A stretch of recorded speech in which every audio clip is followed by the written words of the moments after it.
ঘুরে আসা যাক পানির 1000 ফিট গভীরে থাকা সাবমেরিনের ভেতর থেকে।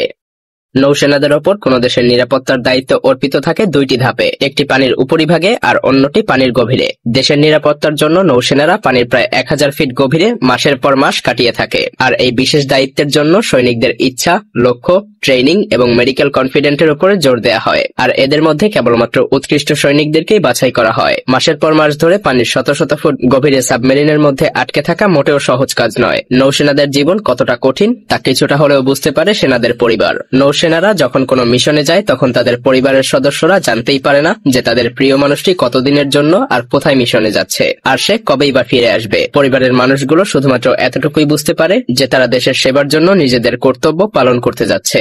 সাবমেরিনের মধ্যে থাকার সময় সৈনিকেরা নিজেদের শারীরিক পরিচর্যা তো দূরে থাক, ঠিকমতো গোসলই করতে পারে না। নৌসেনাদের জন্য সবথেকে গুরুত্বপূর্ণ এবং কঠিন কাজ হলো সাবমেরিনের মধ্যে কোনো মিশনে দিনের পর দিন আটকে থাকা। যদিও সাবমেরিন পানির উপরে এবং গভীরে দুই জায়গাতেই পূর্ণোদ্যমে চলাচল করতে পারে, তবে সমুদ্রের গভীরে থাকাকালীন সৈনিকদের অন্যতম একটি কাজ হলো জলের গভীরতা পরিমাপ করা এবং শত্রুপক্ষের উপরে নজর রাখা।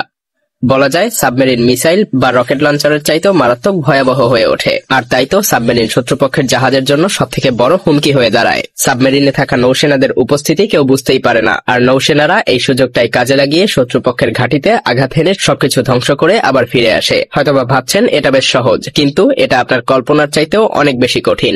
সাবমেরিনে থাকা নৌসেনাদের প্রায় প্রতিটি মুহূর্তেই নানা রকম সমস্যার মোকাবেলা করতে হয়। কোনো মিশন সফল করার জন্য সাবমেরিন সহ নৌসেনারা যখন পানির গভীরে ডুব দেয়, ঠিক তখনই তারা বাইরের পৃথিবী থেকে সম্পূর্ণ বিচ্ছিন্ন হয়ে যায়। আর এই ধরনের ভয়ানক মিশনগুলোর সময়কাল হয়ে থাকে 1 থেকে 6 মাস পর্যন্ত। আর এই সময়কালে কোনো নৌসেনা তাদের পরিবারের সঙ্গে যোগাযোগ করার কথা চিন্তাও করতে পারে না।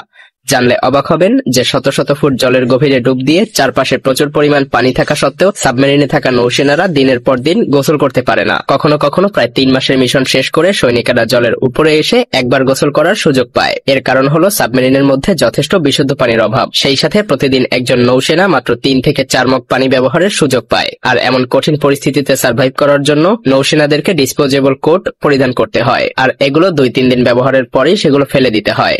এই কোট তৈরিতে এক বিশেষ প্রকারের কেমিক্যাল ব্যবহার করা হয়, যার ফলে নৌসেনারা দিনের পর দিন গোসল না করলেও নানা রকম ক্ষতিকর রোগ জীবাণু থেকে দূরে থাকতে পারে। তাই এই সকল নৌসেনারা একই ধরনের পোশাক পরিধান করে। এক্ষেত্রে নৌসেনাদের উচ্চপদস্থ কর্মকর্তা এবং সাধারণ সেনাদের মধ্যে কোনো বিভাজন থাকে না। সৈনিকেরা পানির গভীরে কাটানোর সময় দিনের পর দিন সূর্যরশ্মি দেখতে পায় না, আর এমন সব প্রতিকূল পরিবেশে থাকার কারণে নৌসেনারা যখন ফিরে আসে তখন তারা নানা রকম অসুখ বিসুখে ভুগতে শুরু করে। বিশেষ করে পেশি এবং অস্থিগত সমস্যায় তারা ভুগে থাকে।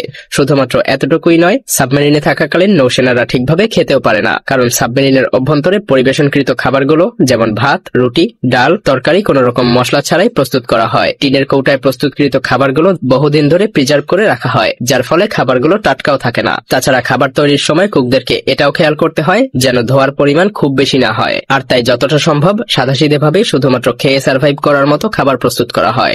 যদি কোনো কারণবশত নির্দিষ্ট কোনো মিশনের সময়কাল দীর্ঘায়িত হয়, তবে নৌসেনাদের সাবমেরিনে মজুদ থাকা অপর্যাপ্ত খাবার দিয়ে দীর্ঘদিনের পথ পাড়ি দিতে হয়।